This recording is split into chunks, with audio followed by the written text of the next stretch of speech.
Same.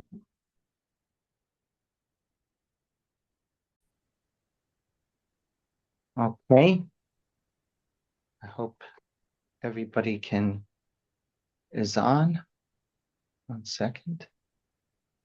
Is everybody on? I hope. Okay. Parshas Toldot. I apologize for the delay in getting started. Let's begin on page 124, Parshas Toldot, the opening 9 psukim. Who is Yaakov? Who is Esav? That's what these 9 psukim are going to describe about them. And what does the Torah tell us about them? That's our concern for this morning's shir. Parshas Toldot, Perek Chof Hei, psukim Yud Tes through Chof Ches. Okay, so 9 psukim. The Rav is interested in seeing how the Torah describes the personalities of these two people, Yaakov and Esav, not simply characteristics of human beings in the Torah. That's far from it. It's not just two figures, but it's two figures that have impacted history and that impact history to this very day. Yaakov is the father of our people, the Jewish people. Esav is the father of the Gentile world. Chazal call him Edom. Chazal call this Christianity, if you will. Chazal depicts Esav as the progenitor of Rome, the progenitor of Christianity. In the first 9 psukim, the Torah gives us a glimpse into these two giants of personalities, these crucial men. Our job is to glean the information that the Torah is offering us and to figure out who they really were. Let me just close the door, please.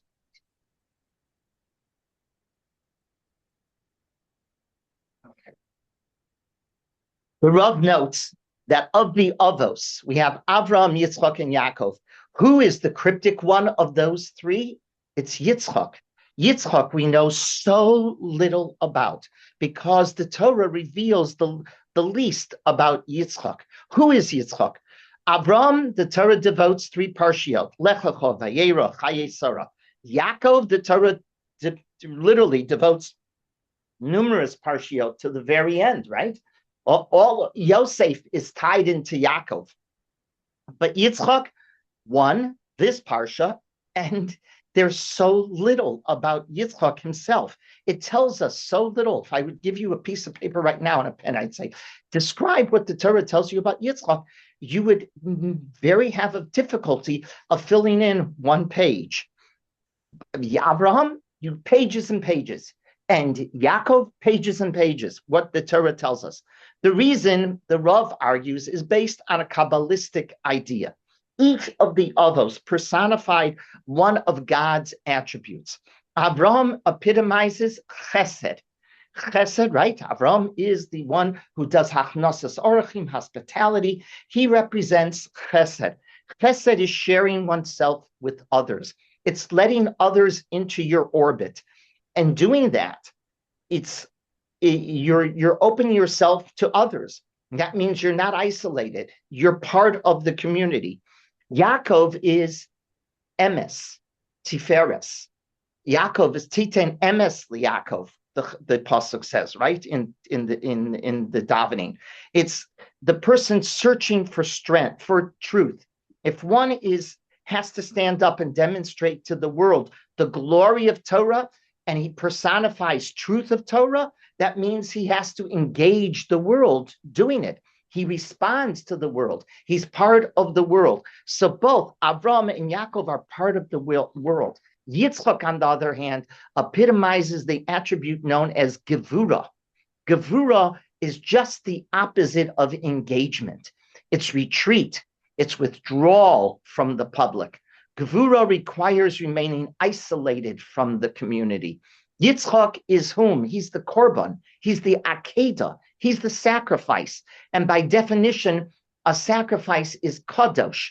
And kadosh means you separate from everything and you're designated uniquely by yourself. Gevura, therefore, is defined by privacy and solitude. That is Yitzchak. The Rav noted, even in our tefillah, we say, Titen emes liYaakov, chesed la'Avram, asher nishpata lahem, right? Who's missing?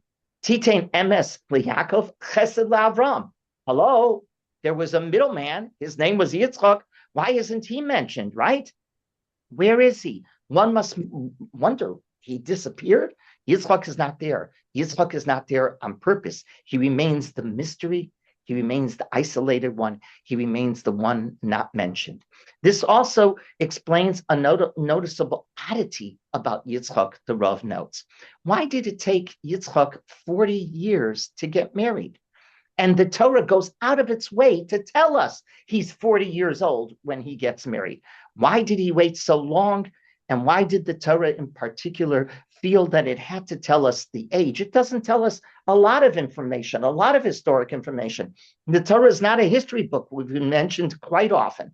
If that's so, why did it wait so long to tell us? Why does Yitzchak wait so long to get married? And the reason is that until he served as the Akedah, he was considered totally dedicated to Hashem.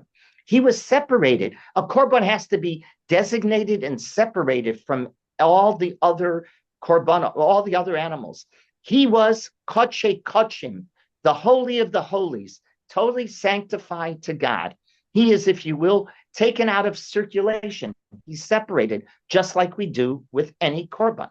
Once he was on the altar, once he was on the Mizbeach, our sages say that his ashes, if you will, remained there.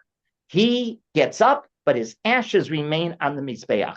If that is so, only then could he become part of the community. Only after his ashes are on the Mizbeach, but he himself rises, if you will. Marriage is a connection and it's an expansion of oneself. Isn't that what marriage is all about? It's connecting with someone else.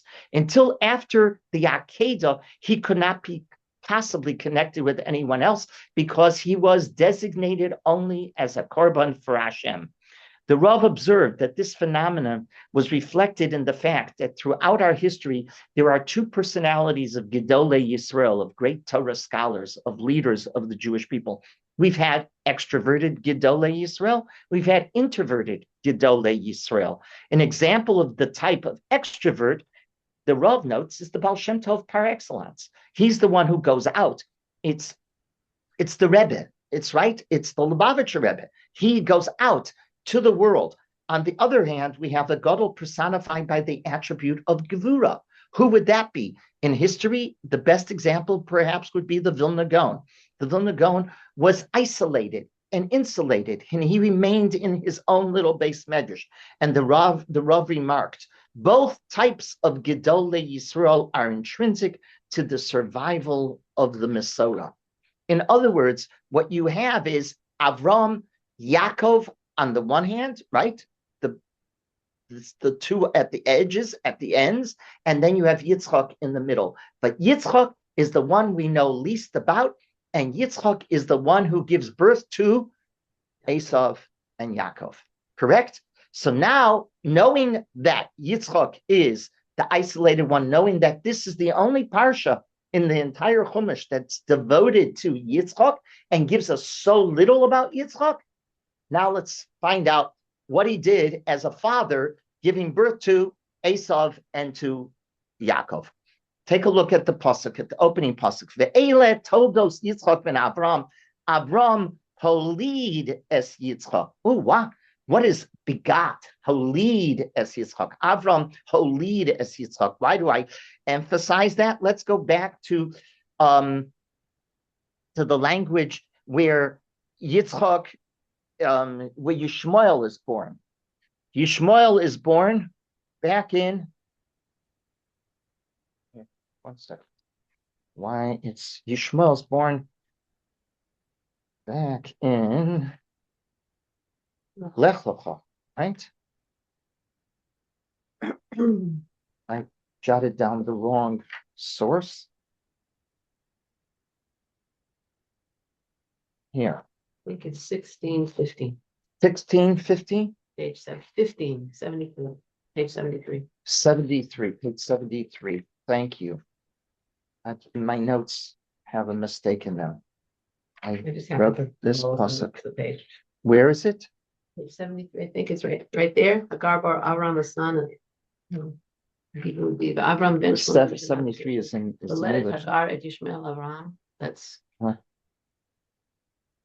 Vatelet Hagar Avram ben Vayikra Yeah. Avram Shem. Where is it? Yeah, Okay. page 72. 72? Sorry. Yeah. Pasuk Tetvav. Tesla. Vatelet Hagar Lavram Asher Yolda Hagar. That's exactly what I'm looking for. Thank you. Asher Yolda. Take a look at this pasuk and take a look at there. There it says Yolda. Here it says Holid.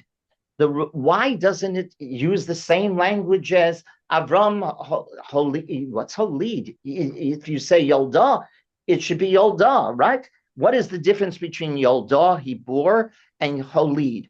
The Rav notes that Yolda simply implies that Yishmael was a progeny. Yolda means he gave birth. They were biologically born. Nothing unusual happens in their lives. If you will, as the Rav says, there are no akedot in the lifetime of Yishmael. He grows freely, unencumbered by tension or struggle once he starts growing, right? Holid, however, suggests a totally different story. This word suggests much more than just a biological truth. We see this word in its plural form at the very end of Bereshit. Go to 50:23, all the way in Vayechi. The last chapter in Bereshit. It's fascinating how Bereshit ends. It ends with the great-grandchildren of Yosef on his lap, correct? It's now not even grandchildren, great-grandchildren. And take a look at 50:23, which is on Perek Nun, Pasuk Chaf Gimel, which is page 288. Vayar Yosef le'Ephraim b'nei Shlishim gam b'nei Machir b'nei Menashe Yuldu, which is the plural of Holid, right? Yuldu. Okay, so what's your Vayar Yosef le'Ephraim b'nei Shlishim gam b'nei Machir Yuldu? The Eben Ezra explains the word Yuldu not only means born, but the Eben Ezra says it means to educate, to raise. He raised and he educated his great-grandchildren. Yosef was involved not only in his children, in his grandchildren, but even in his great-grandchildren as raising them as educators. In other words, when it comes to Yitzchak, the Torah is informing us that Avraham taught Yitzchak something special, right? Holy, right? It's saying Yolda, it's Yolda by Hagar, right? By Hagar, but with Yishmael. But here it's Holid.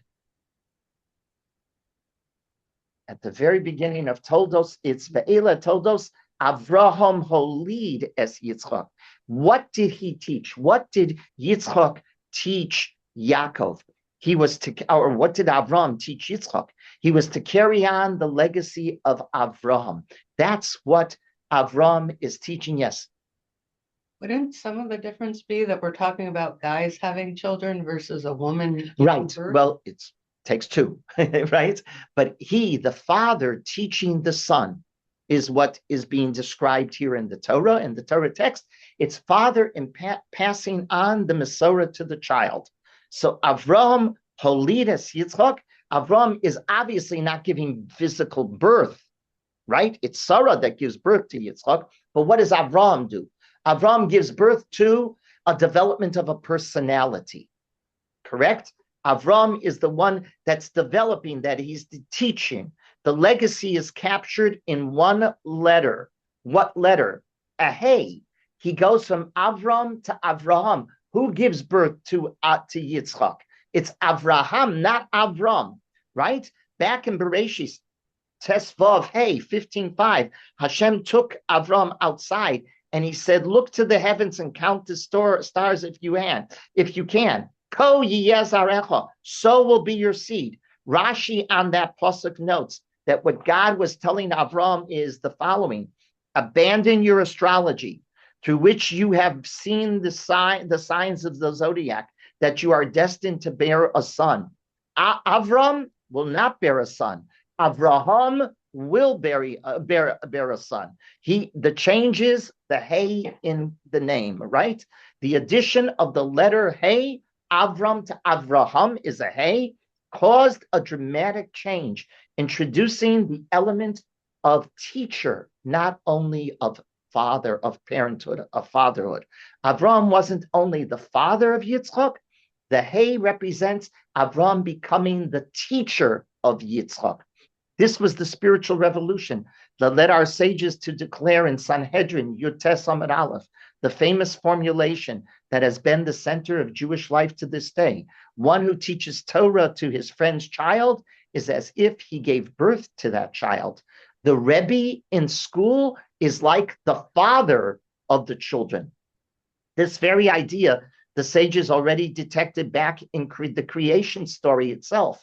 Back in Chumash Bereshis, Perek Beis, Pasuk Dalet, the Torah reads, "These are the generations of the heavens and the earth, Behibaram, when they were created." Focusing on this unusual word of Behibaram, Chazal exegetically said, Behei Baram, with the hay, he created the world. What hay? It's the hay that goes into whose name? Avram to Avraham, right? God's message is that Avraham becomes the creator of teaching, if you will. He becomes the teacher par excellence. By doing this, Avram transformed not only the biological father who gives birth biologically, but he made the father into a teacher of mankind. That is how Avraham becomes the father of the entire world, by transforming a father from a father biologically to a father teaching. This one word, holid, in this pasuk teaches us this first lesson that we must note about these 9 psukim. Avraham demonstrated this link to Yitzchak, and Yitzchak demonstrated the link to his son Yaakov, correct? We're passing on this phenomena. You are not to be just a biological parent. You are to be a parent who transmits a tradition, right? You're a holid, means you're a rebbe, you're a teacher. And this is what Yitzchak does to Yaakov. He doesn't do it with Esav, as we're going to see in a few minutes. Yitzchak is now, with Yitzchak, a radical philosophy of parenting was created. Namely, the parent becomes the teacher of a covenantal community. That's exactly what is happening in these psukim. Now let's take a look and see. Okay, let's see the development of these 2 children, Yaakov and Esav. Who are they? And what are they being taught? And do they absorb the teaching exactly? So take a look. Right?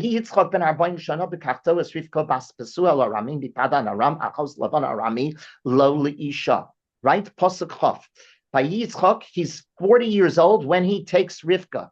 Why do we need this biographical information that Yitzchak was 40? Again, repeating what I said in the introduction. Why? Because up until 40, he was totally designated as a korban to HaKadosh Baruch Hu. Only after the Akedah is he able to spread his wings, if you will, to share himself with others. And who does he share himself with?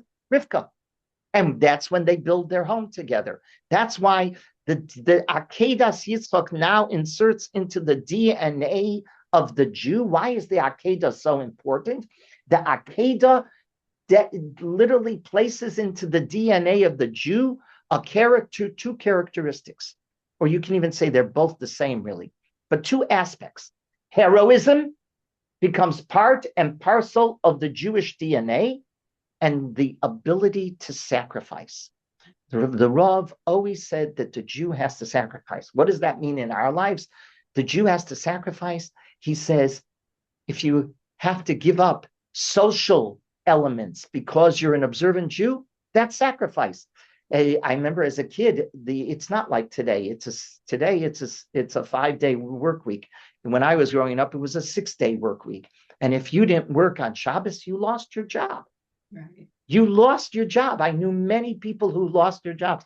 Do you know why there was a hashkama minyan created I'm talking about 50, 60 years ago in shuls?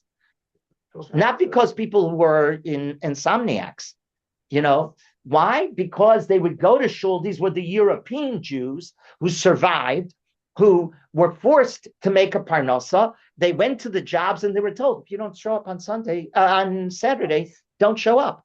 Sunday, it was closed. I know some who lost their job in the 1990s. Oh, because of okay. shops. There you go. Yeah. Yeah. Stephanie, I remember her. Yeah. There are people that Ara Yom Hazeh, when they go for a job, are they going to show that they're an Orthodox Jew or not? Right? That's what the Rav says. That's part of sacrifice. That's part of our DNA. That's part of what Yitzchak was implanting into, Avram implanted into Yitzchak, and Yitzchak is planting it into only one because Esav is not going to absorb it. What Only do you mean by heroism? So the same thing. You're heroic to do that. You have to be a heroic to do that. Being willing to do that, to give up. I think most of you know David Hershkovitz, David and Dodi. David's father, Zichrono Livracha. I remember the stories as I prepared. Unfortunately, I was maspid him at the funeral, but I knew Mr. Hershkovitz very well. And Mr. Hershkovitz had a gas station. He was a Shemei Mitzvahs, a Shemei Shabbos his entire life. He had a gas station when he came from Europe. They told him, unless you keep that gas station open 6 days a week, we're not delivering gas to you. 7 days. 7 days a week. Yeah. No, Sunday was closed. Oh, it was closed. Sunday was Okay, closed. okay. Unless you keep it open. And every Friday, he had to make up his mind, am I going to sacrifice? And every Friday he sacrificed. He fought them. He fought them. He fought them.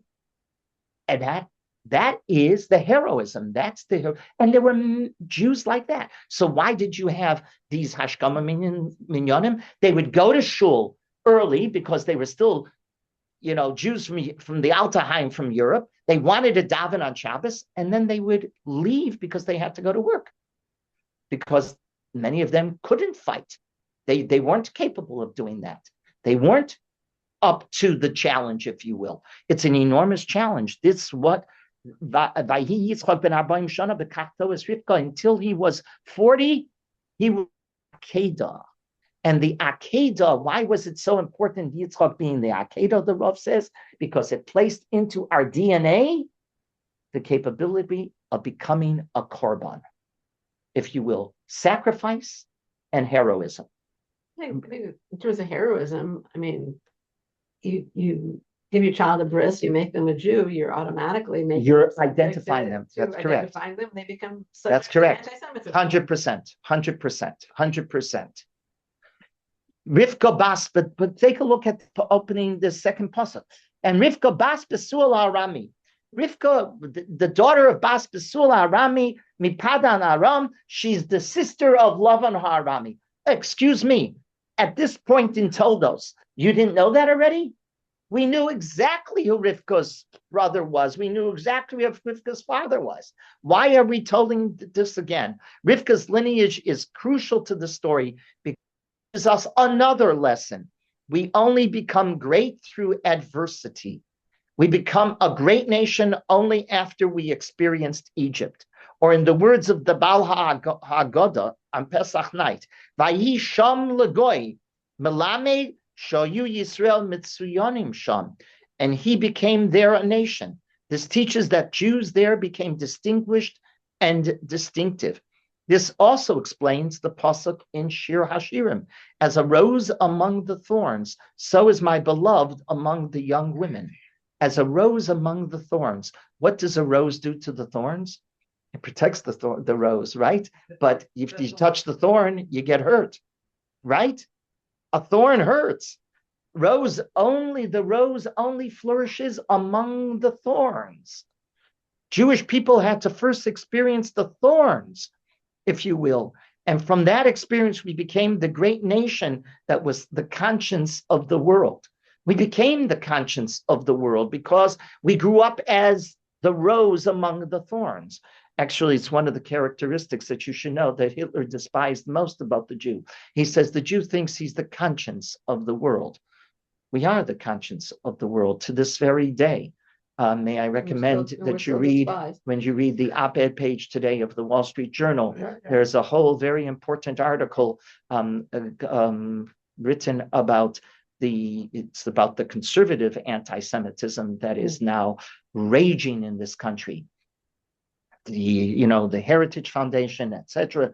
If you're not familiar with what I'm talking about, you should be familiar with what I'm talking about. Get a hold of the op-ed page today, and you'll read about anti-Semitism. It's the second time that this writer has written in the past few weeks on this very topic. This is the conscience of the world. He says, anti-Semitism, we shouldn't be worried just for the Jew. If anti-Semitism rages, it's going to hurt the entire world. It does. Racism hurts the entire world. Continue on. Pasuk Chof Beis. So we're trying to develop a picture of these two people. So far we have Avraham, who's the teacher. Yitzchak learns and now is going to become the father of the teacher of his children. And he gets married at 40. We're told why. Up until then, he has to be isolated from the world, if you will. He's just the korban. Now, pasuk Chof Beis. So Rivka becomes pregnant. What happens? Something happens in her womb. She feels a discomfort, right? Because they're fighting in her womb. What's going on here? The Rav notes that this story is the first manifestation of anti-Semitism, the war against the Jew, if you will. Esav fighting Yaakov already in the womb. And the sages from this pasuk were correct when they noted that the hatred of the Jew is a permanent feature that had its prenatal tendency already in Rivka's belly. Esav is fighting Yaakov, and Yaakov has to stand up to it, right? Means, yes, we have this from day one, even before day one, if you will, that we're going to be attacked. So we have to be, you asked me about heroism, you have to be heroic to fight it, correct? Continues on. Vayomer Hashem lo, so she now wants to know what's going on with this, going on with her in her stomach. And God answers. She goes and gets the Chazal, Rashi says she goes to the Chachamim. She wants to know, Shem v'Ever, tell me what's going on. What is the Nevuah? You have two nations in your belly.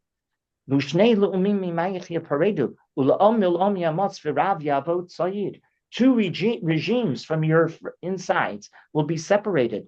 The might shall pass from one regime to the other. The elder shall serve the younger. And what happens? And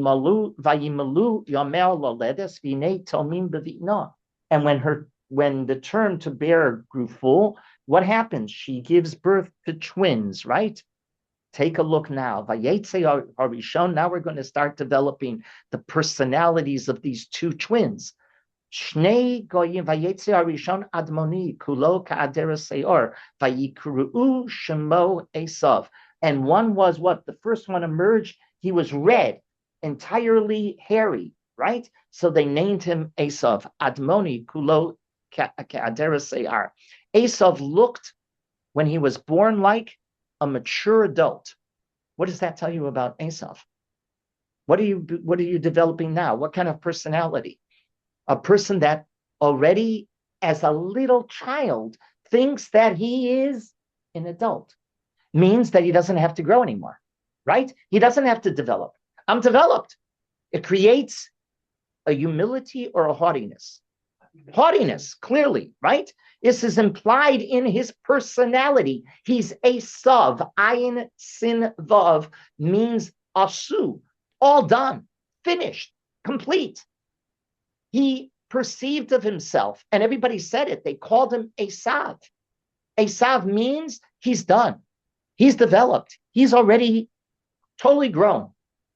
He's totally grown with birth. He had an attitude. No one could tell him what to do. He's Asui, he's Esav. He's already there. Yaakov, on the other hand, was born looking like a child.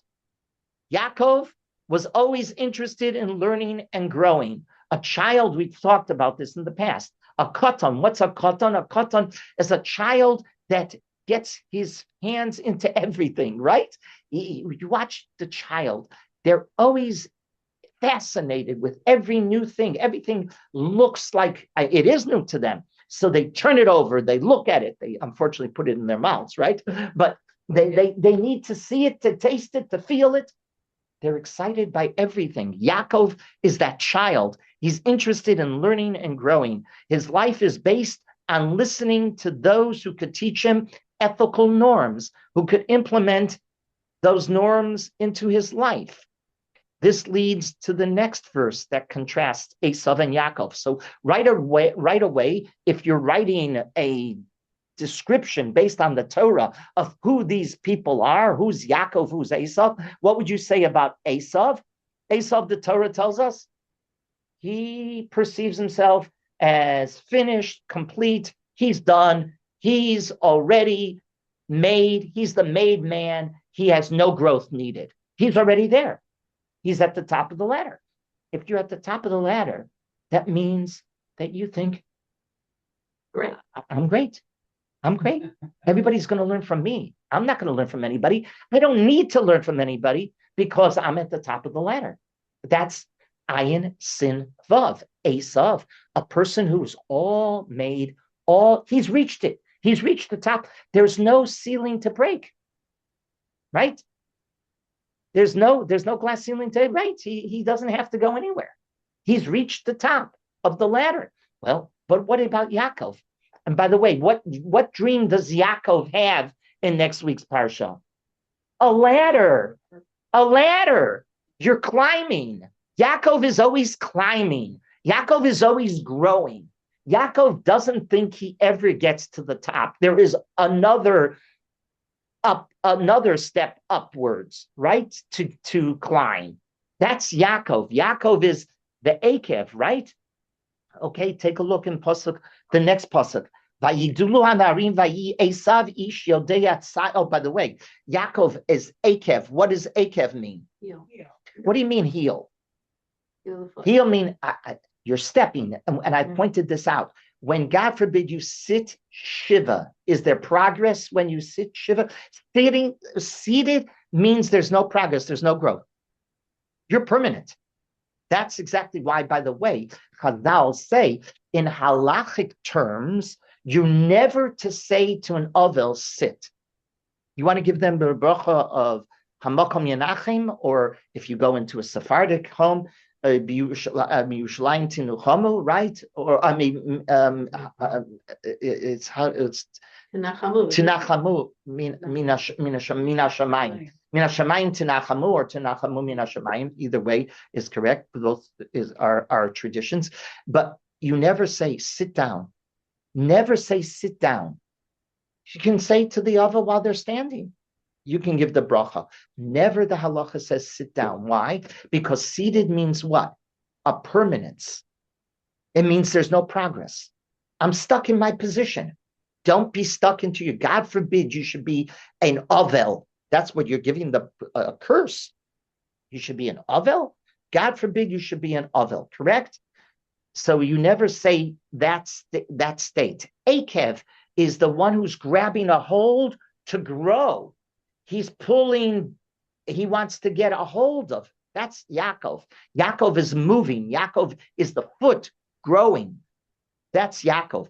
The Pasuk Chav Zayin. Arim, and they grew up. That, by the way, Hirsch on this pasuk, just Hirsch, you should know, says a big criticism against Yitzchak and Rivka. Vayigdelu Arim, they both grew up. That up and Chazal say this. Up until 13, Esav and Yaakov were being treated the same way. They were sent to the same yeshiva, to the same school.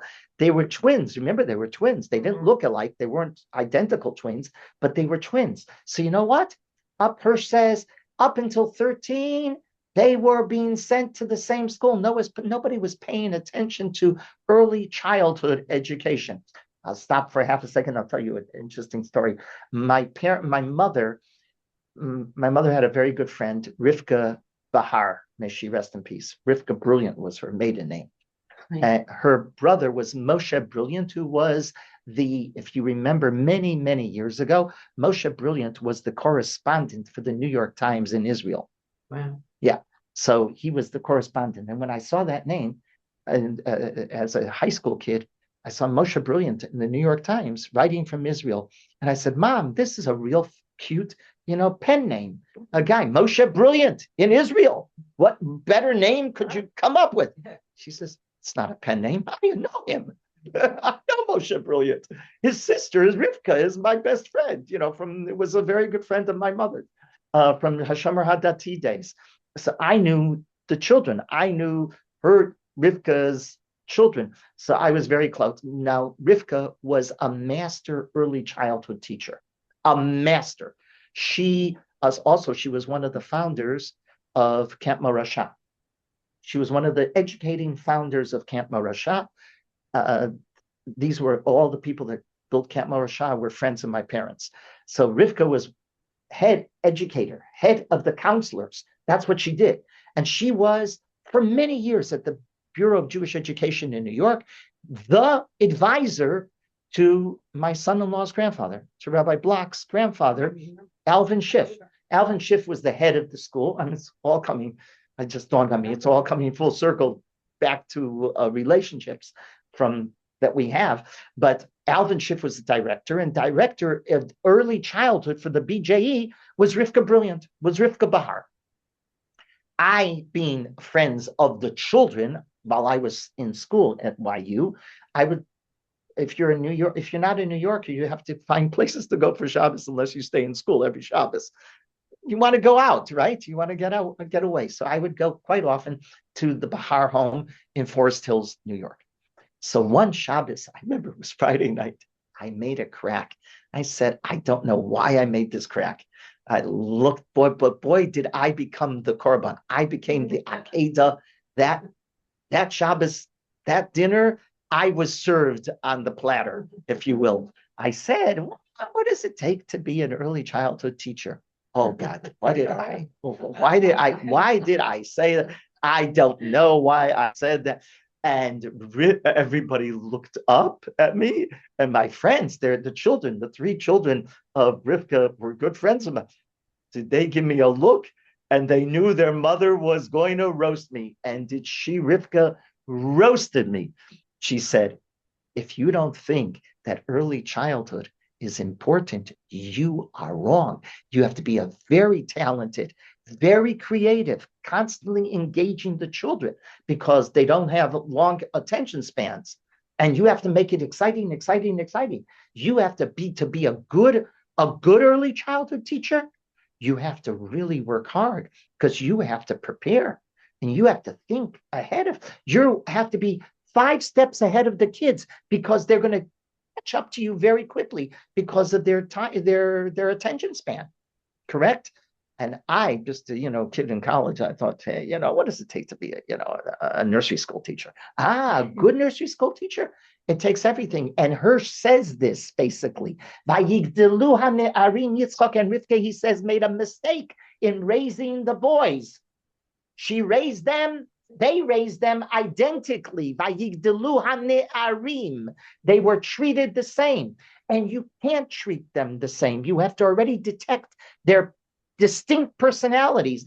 And the Torah was telling us they were distinct because Esav was thinking he had everything done already. He doesn't have to be taught. I don't need a teacher. I could be the teacher. You've met kids like this. I could be the teacher. You're going to teach me anything. I can teach you, right? That's Esav. Well, if that's Esav, you can't send him to the same yeshiva that you're sending Yaakov, who's, right? And that's why Hirsch says we ended up with an Esav, because Yitzchak and Rivka didn't give attention to the needs of the education from early childhood, if you will, through 13. Already during elementary school, right? You had to pay attention. They can't go to the same school. You want to go to the same school because you save on carpool, right? Hey, you don't have to have one kid going this way, one kid going this way. I don't know, right? 100%. No. He had to have gone across town to that school, and he had to go to the other school. Vayidulu Hanarim was the mistake. Okay, that's what he says. Anyhow. Stuff had the same potential as King David, right? As King David, because they were both redheads. Yes, they were both strong, right? Okay. But Esau, but the difference, David HaMelech David HaMelech was rejected by everybody because he was the shortest of, I relate to this, he was the shortest of the children, right? So said, you want him? But one of the most beautiful psukim in Tanakh, where HaKadosh Baruch Hu says, stop looking at the physical. You have to know the person, right? They were looking, Shmuel Hanavi was going to anoint after Shaul. He's going to anoint. And they said, Yishai's children, Yishai had a number of boys, and they were strapping, and they were good looking, and they were tall, and David was the smallest and looked like the weakest.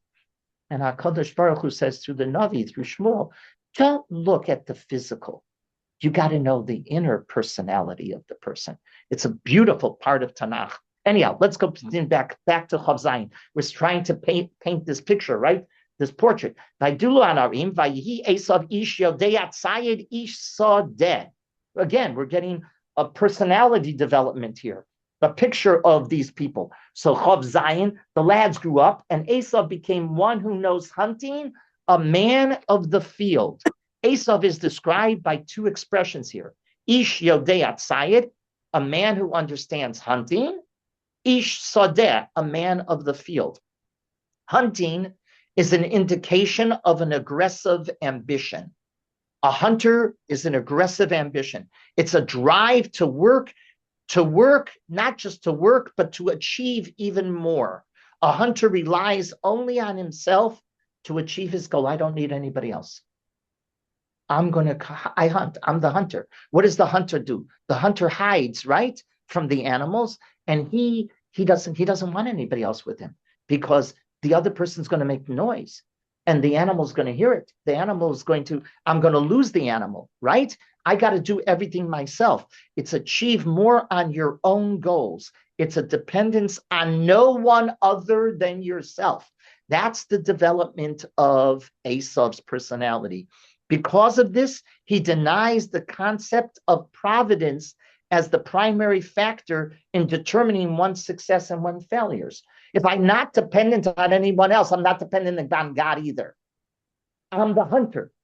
I do it myself. Hunters do it themselves. They don't like going in groups. Not at all. They want to be by themselves. Such attitudes of life lead to the second description, Ish Sadeh. This is a person driven by Ish Sadeh, means a passion for wealth, luxury, and fame. He devotes himself to a relentless accumulation of wealth and luxury. The ideals of compassion and sensitivity become obstacles to the goals that he has presented for himself. That's Esau. We're given these two important factors, Ish Yodei Atzayid, Ish Sadeh. Yodei Atzayid, he does it by himself. He's a hunter driven with an aggressive ambition. Yodei Ish Sadeh, it's a person that wants to conquer the physical, the luxuries, the wealth of the world. The Yaakov, and how's Yaakov described? The Yaakov Ishtam Yoshev Oholim. He couldn't have gotten a contrast greater than that. Yaakov has no need to live a life pursuing luxuries and prominence. It's not what motivates Yaakov. Yaakov is not climbing the ladder of wealth, of accumulation of possessions. That is not his. He's content on living quietly. Where's Yaakov living? In a tent. Which tent? A tent of learning. A tent represents here the schoolhouse, right? The what do we call it in the 19th century? The one, The one-room schoolhouse. yeah, right, with the one-room schoolhouse. He's sitting there, and where we walk into the room and to the one-room schoolhouse, where would you find Yaakov? In the corner. No, not at all. Next to the Rebbe. He's The Rebbe. on the front desk, right next to the teacher's desk, and he's sitting there and observes. Have you ever been a teacher? Yeah, okay. If you've been a teacher, then you know that you can have children that absorb everything you say, and then you have kids sitting like that, and you don't think they're absorbing anything. Correct? Who's the challenge? The challenge is to get the kid who's not listening to. But you have some kids. I know my daughter Dina was like that. She would sit, and my daughter Gila did not give the teacher the eye contact, but my daughter Gila absorbed it all. It was fascinating. And my daughter Dina sitting there like this. And when they were little children, I'm talking about, she's in the front seat, absorbing, and Gila absorbed it all. Right? She's absorbed it all.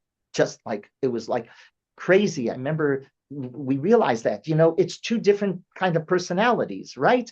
The Yaakov is the one who's sitting in the front seat, eye contact with the teacher, absorbing it all. That's Yaakov. Chazal viewed this verse as Yaakov Ishtam Yoshev Alim. He's content, living quietly and learning, pursuing a spiritual lifestyle. The opposite of Esav. He understands that Esav is blind to the reality that man's sustenance and very life is dependent upon God's grace. Esav is blind to that. Esav is going to do it on his own. Yaakov realizes he's dependent upon HaKadosh Baruch Hu. He invests his energies in the service of Hashem rather than devoting himself to a life of pursuing material gain. That's Yaakov. Ishtam Yoshev Ohalim. He's driven by the spiritual. Correct? Okay. Next pasuk. Pasuk Chaf developing these personalities just in 9 psukim. Vayehav Yitzchak as Esav kitzayid befiv. And Yitzchak loves Esav, which is mind-boggling, right? And Yitzchak loves Esav because he is the one who gives him that which he enjoys, the game for his mouth, right? Chazal view this verse and the following story as one that indicates a complicated personality. On the one hand, we would think that Esav would not be the master of kibud av va'aim, but Chazal say, who is the personification of the observance of kibud av? Esav. Esav is it's fascinating. In the Talmud, who becomes the paradigm of filial responsibility, of filial respect, is whom? Esav. Huh? Because of this. Here, Vayehav Yitzchak es Esav kitzayid befiv. In other words, Esav fed his father. Correct? Esav fed his father. Chazal view this verse and the following story as the one that indicates that Esav mastered the mitzvah of kibud av, honoring one's parents. At first glance, if I would tell you, please, who's the epitome of kibud av aim, you would come up with Esav? No, you would think doesn't make sense. We said above, he's the hunter. Why would he be the wonderful son for the father, right? He's hunting. You would think he's out doing his own thing. It's contradictory, isn't it? So the Rav notes there are 2 elements in the halacha when it comes to the mitzvah of kibud av va'aim, of filial responsibility. One is called kibud, the other is called mora. One is called kibud, that means, what is kibud? Honor. That means you take care of your parents' physical needs. You provide them food. You provide them drink. You give them clothing. You take your parent in and out, right? You drive them places where they need to go. You take them to the doctor's appointment, etc., etc. That's kavod. But there's not only kavod when it comes to filial responsibility. There's something else. Mora. What's mora? Fear in awe, right? It means respect, recognizing their authority. Mora, the Rambam in Hilchos Maimrim, Perik Vav, Halacha Zayin says the following, and I read to you in English. One should not stand or sit in your parent's place, not contradict your parent. You should not try to get your parent to change their mind. That's Mora. Mora is awe-stricken by who your parent is. You respect your parent because you respect authority. Tell me, Esav is a master of kavod and mora, or just kavod? Just kavod. He is kibud aim, kibud of the aim, right? Knowing this distinction, the Rav observes that kibud often arises out of an instinctive feeling of self-preservation. He wonders, the Rav says, I still wonder, why is Esav so driven to be mechabed his father, honor his father? It comes, interesting, it's a psychological insight that Rabbi Soloveitchik had. He says it comes from self-preservation. What do we all realize? One day, we're going to be the older parent. And one day, we're going to need our children. Oh, our children are going to need to help us. It's self-preservation. We realize that there will be a time in our lives that we will require the same service we have to give our parents. Kibud is also found in the animal kingdom, like young eagles, he says, who provide older eagles who can no longer fly with help. Esav was like the young eagle. He's willing, if it's self-preservation, it's an instinct that comes. It's just instinctive to the human race that you're going to help the elderly. Why? Because one day you're going to be older. You're going to be old. It doesn't just happen to them. It's going to happen to you as well. And that's a natural response, in other words. Kavod is a natural response. I will take care of my parents because they need my help. I will take care of the elderly because I know one day I'm going to be the elderly receiving the help. The true barometer of a father-son relationship is not kibud, it's mora. It's mora. Mora is not an instinct. Mora, it's only displayed when one has a genuine understanding towards the role of a parent. A parent is an authoritarian position, if you will, authoritative, I should say. Interestingly, kibud is only fulfilled when a parent is alive. Kibud aim is fulfilled when a parent is alive. Mora applies to a parent alive and dead. Even after your parent is gone, there is an aspect of mora. There's no aspect of kibud for a parent. There's an after they die. You can give them food and clothing and take them here and there only when they're alive. Can you show still respect mora? Yes. Mora you can show even after they are gone. You have a respect. You honor their legacy. All of those things are part of mora, because mora comes from a sense that my parent taught me a way of life, of how to live. Oh, they deserve that, right? Mora comes from that concept of, I understand I need to be taught. Who wasn't willing to be taught? Because he's asui. He's complete, right? But on the asui, if he's asui, I don't think that he could contemplate the fact that he's going to need help. I'm above it all. I don't see that. No. It's a natural no. So Rabbi Soloveitchik says, Ruchama, that it's a natural instinct that you're going to help those who are older, that you realize they need, and you're going to one day need. It's all part of our DNA as a human being. That's what the Rav is saying. Mora comes from more than. I'm sorry.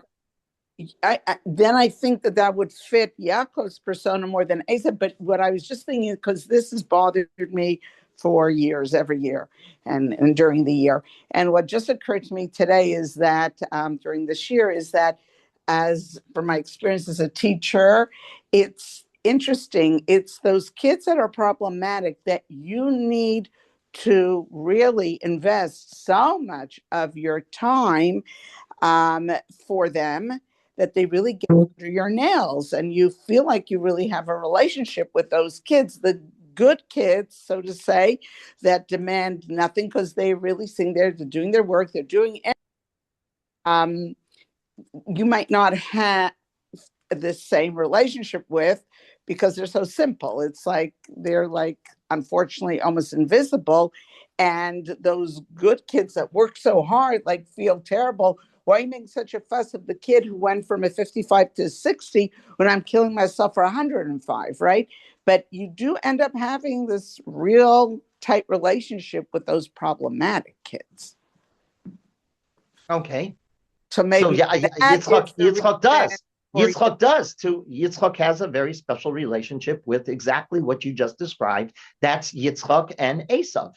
Now but you've not explained because Vayehav es Yitzchak, Vayehav Yitzchak es Esav, Kitzayed Befiv. Yeah. right, Okay. Yeah. right. Very good. Okay. But the Rav wants to know why does Esav become the paradigm in the Talmudic literature, in Talmud, in the Gemara, Chazal, always see Esav as the paradigm, the model of Kibbud Avein. So the Rav points out, Wasn't it's Kibbud, authentic, it's not Mora. It's not Mora. or he It's wasn't being Kibbud. authentic. He was tricking his father into thinking. That Chazal is going to say, yes, But he you does. almost feel But that that's Ruchama, but he's tricking him on his position as an authority, not on his position as the one who needs kavod. Kavod comes. His father was blind. His father needed physical help, and that is a natural phenomena of the human being. A good, just a good think. It comes from who we are. It's our DNA as human beings. We help. We help the little lady crossing the street. Even if I don't, you have gang leaders doing that. They say gang leaders in Watts will cross the woman crossing. They'll stop doing all of their damage to the woman needs our help. Where does that come from? These guys are killing people. So the Rav is right. It's part of the DNA of the human being. It's self-preservation. One day I'm going. That's what motivates us.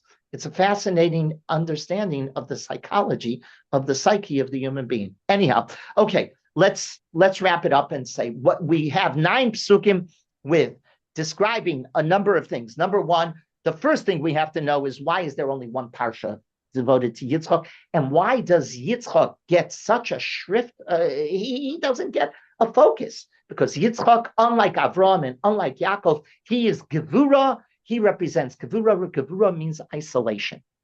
He's the isolate. He's the kadosh. He's the akedah. A korban can't be used for anything else. That's the halacha. When you designate the animal to be the korban, it can't be used for anything. It has to come onto the mizbeach, correct?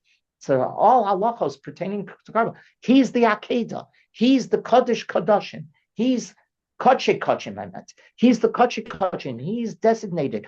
What does Kadosh mean? It means separated. It's an Am Kadosh. What is Am Kadosh? I'm holy? No, I'm separated. That's exactly what the real anti-Semites hate about us. They're different. They celebrate a different Sabbath. We celebrate Sunday. They celebrate Saturday. We don't celebrate the same God. They celebrate Jesus. We don't believe in Jesus being a God. Right? Interesting, because my father always told me that when a Jew acts as he is supposed to and serves God, that's when the Gentile really was 100%. That's a phenomenon. That's correct. That's correct. But listen to listen to Tucker Carlson. Listen to the people he has on his show. And when they're spewing the anti-Semitic, they're different than us. They're not Christians. They're not white Christian Americans. That's what they're saying. And what did Hitler say? This is a different people, right? What did Bilam say? Am levadad yishkon. There are people separated. What did Haman say to Achashverosh? There's a people not like us, right? That is, yes, you're right. The good non-Jew, The decent non-Jew respects the Jew who respects his Judaism 100%. But the anti-Semitism, which started here, the Esav hates Yaakov because Yaakov's different. He's not like me. Jealous. Yeah, there's jealous. Oh, 100%, 100%. So to wrap it up, we have Yitzchak and why there's so little undoubt. Yitzchak, he's the mystery of the forefathers, right? He's the Gvura, number one. Number two, we looked at these psukim and we saw from moment one that the Torah is describing the personalities of Esav and Yaakov. Esav, he's done. He's not interested in learning anything more. He's a done-made man. He's self-made. I think that's important. He's self-made. I don't need anybody to help me. He's the hunter. Hunter goes off on his own. He's always on his own. He's always doing his own thing. Yaakov, Ishtam Yoshev Ohalim. Yaakov is willing, Akef, he's willing to grow. He's willing to take a step, one step at a time. Growth. He's learning. Person who wants to learn, wants to grow, wants to develop, right? That's the difference between these two personalities, and that's what the Torah is describing here in these 9 psukim. In these 9 psukim, you could write a whole biography of these two people, just from the pictures that we're seeing from these psukim. Okay, next week I will be in Eretz Israel, so I will not be giving a shir. The following week, yes. So Vayetze, we do not have a shir. Bezrat Hashem, I'll make up that for another year. But Vayishlach, we will have a shir. Okay.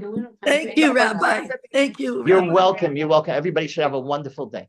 You The fact that they mentioned Bye. Rivka's Bye. See you all. family.